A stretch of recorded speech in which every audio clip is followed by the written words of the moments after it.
역사 속에서 세계를 배우는 시간입니다. 세계사로 뉴스 읽기 덕성여대 이원복 석좌 교수와 함께합니다. 교수님 어서 오세요. 네, 안녕하세요.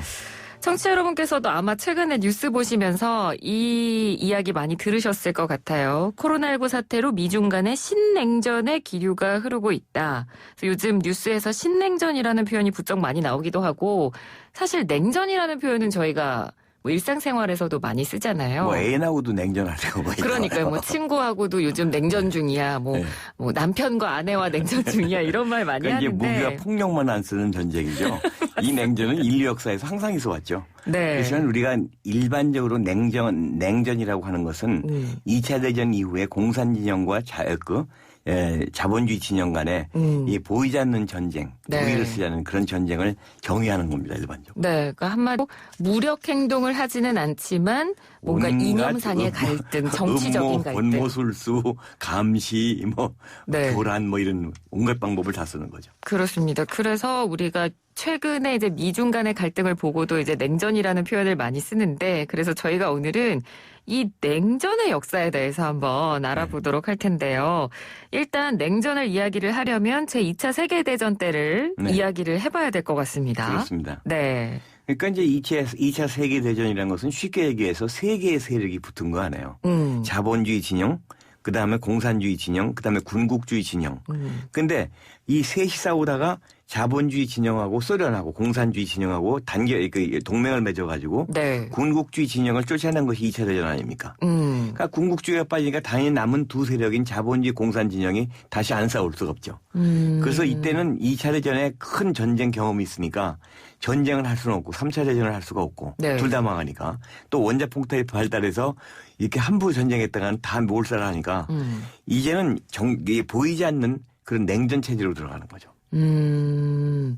그 2차 세계대전이 끝나고 그 이후까지 그러면 원래 전시 동맹체제를 유지했던 그 국가들이 동맹체제를 유지를 못하고 이제 조금씩 분열되는 모습을 이뻐서 동맹한 게 아니죠. 그러니까요. 앙숙도 그런 앙숙이 없는 전혀 다른 공산적 자본주의니까 딱 전쟁 끝나자마자 확 돌아서 가지고 각자 자기 세력을 구축하는 거예요. 그래서 우선 소련의 입장을 보면은 이 2차 대전이 끝날 때까지는 세계 공산주의 섬이었잖아요. 자기네 나라만 공산주의였고. 그러니까 얼른 자기네들이 점령한 국가들을 갖다 동구권을 위성국가로 만들어 놓고 그다음에 무슨 수를 쓰더라도 아프리카, 아시아 쪽으로 공산 세력을 퍼뜨리는 것이 자본주의 세력의 침략을 막는 것이라고 생각하는 거죠. 네. 그러니까 이 자본주의 진영에서는 볼 땐 공산주의가 계속 퍼지니까 이러다가는 언제 또 공산화될지 모르겠거든요. 그러니까 거기서 또 집단 행동으로 나오게 되고 이러면서 자본주의 공산 진영의 그 집단적인 대결 상황이 냉전으로 나온 겁니다. 특히 독일 두고 미국하고 소련이 신경전을 굉장히 했다고 하던데요. 굉장히 했죠. 왜냐하면 딱 경계선이었고 동시에 점령한 데가 아닙니까? 그래서 어떻게 되냐니까 독일하고 오스트리아하고 같이 점령이 돼요. 러시아에게, 소련에게. 소련하고 다 점령이 되는데 어떻게 되느냐니까 소련이 독일하고 오스트리아는 다르게 취급을 합니다. 왜 다르게 취급하니까 오스트리아는 히틀러에게 침략을 당한 나라다. 그래서 피해 국가로 선언을 해요. 1943년에 그 모스크바 선언에서 오스트리아는 피해 국가이기 때문에 굉장히 관대하게 좀 봐줬죠. 거기에 비해서 침략 국가인 독일에 대해서는 엄격하게 했는데 특히 공산국가의 동독 진영에 소련이 점령한 지역의 한가운데 있는 베를린. 맞아요. 베를린. 섬 아닙니까? 여기는 이것은 이 정치적인 중요성에 의해 가지고 소련만이 독차지하면 안 된다. 이건 얘기를 할 수가 없다. 그래가지고 영불, 독소 네 나라가 나누어서 이것을 지배하지 않았어요. 그러니까 한쪽은 공산 진영이고 베를린도 한쪽은 자유 진영이란 말이에요. 그러니까 당연히 공산주의를 겪지 않은 사람들이 동독 사람들이 자본주의가 무너지고 공산주의가 들어오니까 그게 싫으니까. 그렇죠. 이 베를린을 통해 가지고 탈출한단 말이에요. 그러면서부터 이 베를린 사태가 굉장히 심각해지니까 제일 먼저 냉전의 큰 위기가 터진 것이 1948년에 흐르시초프가 이가 도망가는 길을 막겠다고 베를린으로 가는 모든 길을 막아버립니다. 철도도 막고 그 항공편도 막고 그다음에 수로 그러니까 강으로 들어오는 거 모두 막아보니까 베를린이 완전히 고립화된 거예요. 그럼 베를린이 이것이 공산화되느냐 이게 소련편에 완전히 속하느냐 이걸 살리느냐 그러다가 이제 드디어 3차 대전 위기가 터지는 거죠. 그러니까 연합국이 이 베를린은 포기할 수 없다. 서베를린 자유의 섬. 네. 그래서 공수작전을 시작하죠. 생필품을.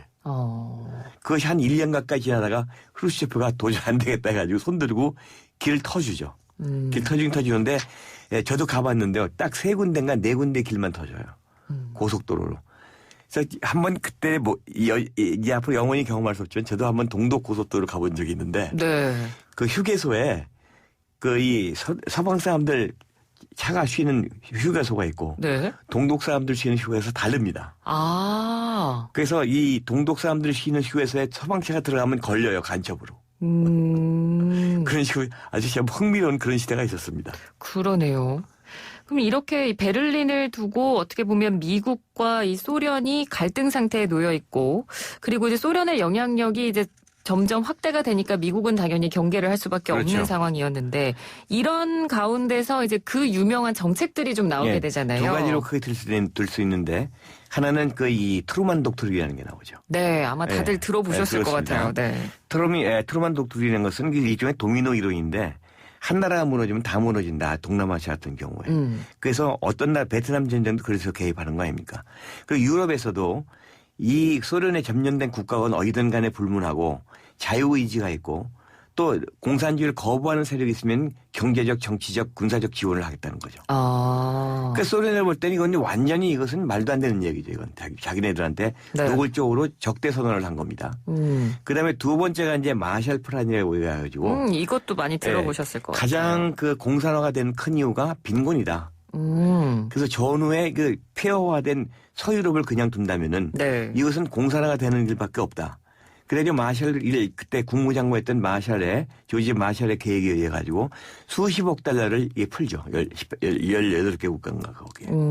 그러니까 이 소련에서 볼 땐 이것도 자기들한테는 굉장히 적대적인 겁니다. 이게. 그러니까 마샬 플랜 트루만 독트린. 그러니까 이 소련이 거기 위원회 있잖아요. 관리위원회. 네 나라 거기서 나가버립니다. 우리 독자적으로 행동하겠다. 너희들 하고 싶은 대로 해봐라. 그러면서 이제 냉전이 그야말로 무기가 쓰면 불꽃 튀는 냉전이 된 거죠. 네.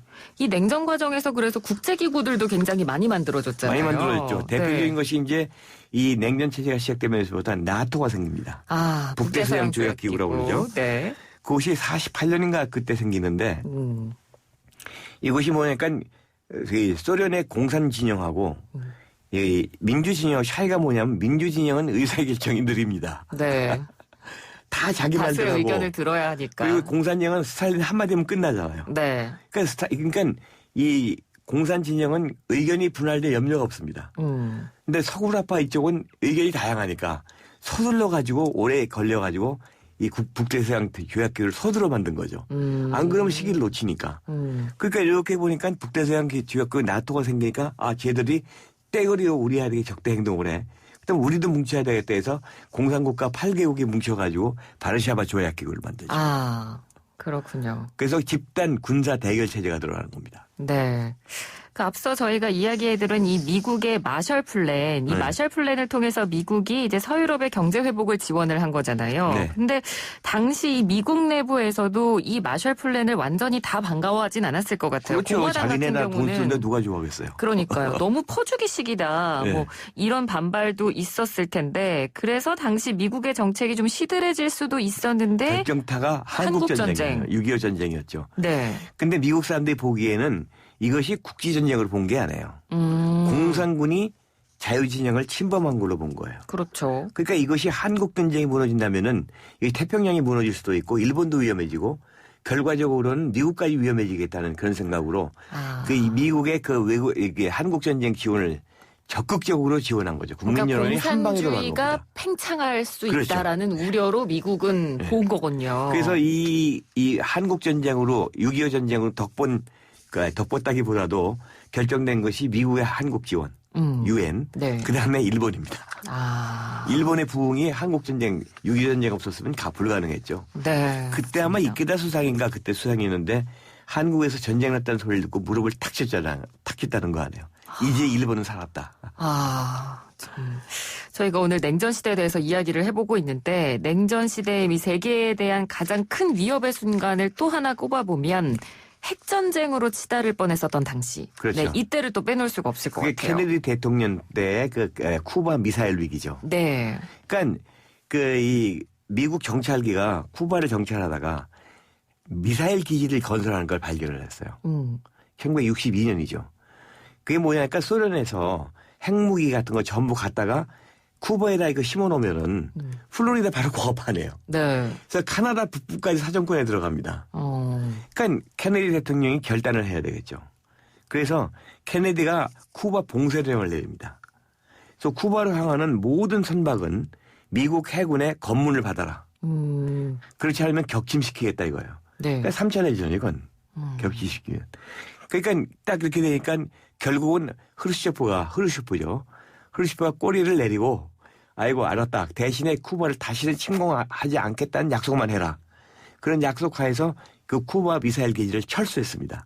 그래서 케네디의 승리가 됐고 그로부터 2년 후에 흐르쇼프가 실각했죠. 그것 때문에. 네. 사실 이래서 냉전이 과연 완전히 끝났는가 뭐 이걸 놓고는 현재도 전문가들 사이에서 말이 굉장히 엇갈리는데 네.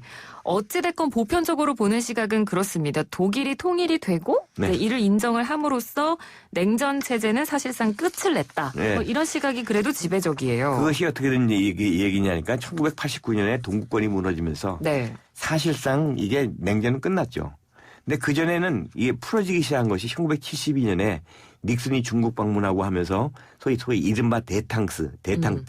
그러니까 해빙 시대에 들어가죠. 해빙 시대. 그래서 냉전이 약간은 좀 부드러워지긴 했지만은 그래도 뭐 치열한 냉전은 계속되었는데 동구권이 하루아침에 무너지면서부터 이제 냉전은 완전히 끝났고 그 다음에 독일 통일되고 파리 조약 그 선언에서 네. 1990년에 이제 유럽에서의 냉전은 완전히 종식되라는 선언이 나오는 겁니다.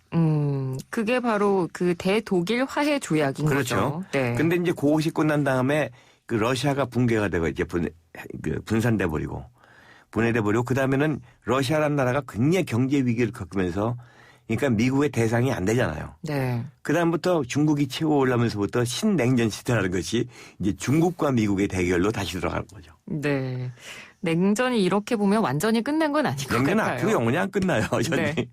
인류는 전쟁으로 계속되는 역사인데. 무력을 쓰지 않을 뿐 정말 네. 전쟁은 계속해서 이어지고 있는 것 같습니다. 자, 오늘은 냉전의 역사에 대해서 저희가 한번 공부를 해봤습니다. 교수님 오늘 말씀도 잘 들었습니다. 네. 고맙습니다. 감사합니다. 네, 지금까지 이원복 덕성여대 석좌 교수였습니다.